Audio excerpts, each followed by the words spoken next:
এবার শেখ হাসিনার বক্তব্য নিয়ে আনুষ্ঠানিক প্রতিক্রিয়া দেখাল দিল্লি।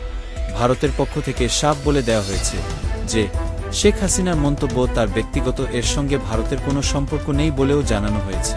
শুক্রবার ভারতের পররাষ্ট্র মন্ত্রণালয়ের দেওয়া বিবৃতিতে এই বিষয়টি স্পষ্ট করা হয়েছে। এই খবর ফলাও করে প্রচার করা হচ্ছে ভারতীয় গণমাধ্যমে।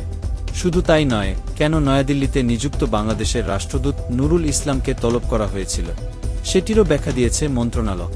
ভারতের পররাষ্ট্র মন্ত্রণালয়ের বিবৃতিতে বলা হয়েছে, শেখ হাসিনা নিজের ক্ষমতা বলে মন্তব্য করছে। এখানে ভারতের কোনো ভূমিকা নেই।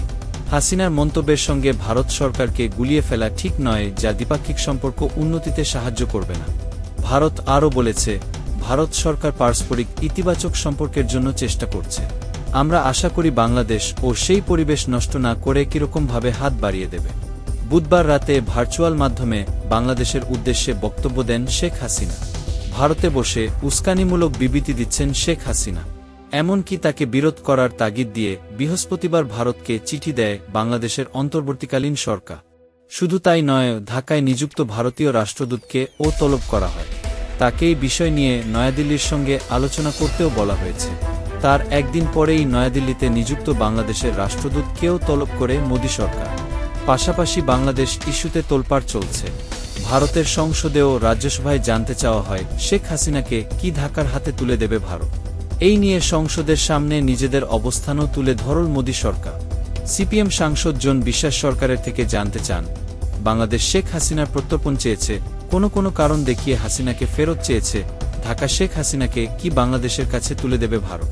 এই 3 প্রশ্নের জবাব দেন কেন্দ্রীয় বিদেশ প্রতিমন্ত্রী কীর্তিবর্ধন সেন। তিনি জানান, বাংলাদেশ শেখ হাসিনা তাকে দেশে ফেরত পাঠানোর দাবি জানিয়েছে, তবে বাংলাদেশ সরকারের কাছে এ বিষয়ে কোনো জবাব এখনও পাঠায়নি মোদি সরকার। শুক্রবার সংসদে উপস্থাপন হয়েছে বাংলাদেশ প্রসঙ্গ। বাংলাদেশের পরিস্থিতি নিয়ে প্রশ্নের জবাবে লোকসভা পররাষ্ট্র মন্ত্রণালয়ের রাষ্ট্রমন্ত্রী কীর্তিবর্ধন সিং বলে, গত 2 মাসে বাংলাদেশে হিন্দুদের উপর 76টি হামলার অভিযোগ আছে, আর পুরো বিষয়টি নিয়ে বাংলাদেশের অন্তর্বর্তী সরকারকে স্পষ্ট বার্তা দেওয়া হয়েছে। তিনি জানান, হিন্দু সহ সংখ্যালঘু নাগরিকদের জীবন সুরক্ষিত রাখার দায়িত্ব বাংলাদেশ সরকারের, আর পুরো পরিস্থিতির উপরে ভারতীয় হাই কমিশন নজর রাখছে বলে জানিয়েছেন কীর্তিবর্ধন সিং। ছাদিকুল ইসলাম, উন্মুক্ত বাংলা।